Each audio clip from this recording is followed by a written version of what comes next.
Mercoledì 18 giugno, Santa Marina. È il 169° giorno dall'inizio dell'anno e mancano 196 alla fine. Il sole sorge alle 5:21, tramonta alle 21:02. La luna si leva a mezzanotte e 12, tramonta alle 11:42. Il Senato Veneto approva il progetto per la costruzione di un fondaco da mettere a disposizione dei mercanti tedeschi a Venezia.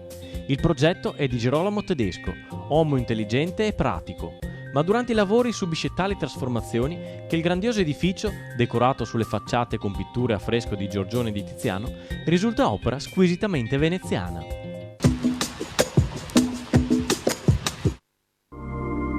Le previsioni per domani. In prevalenza poco nuvoloso, con maggiori addensamenti nelle ore centrali, specie sulle zone montane e pedemontane. Precipitazioni. Sulle zone montane e pedemontane generalmente assenti, salvo tra la tarda mattina e il tardo pomeriggio, quando saranno possibili dei rovesci o locali temporali, altrove assenti.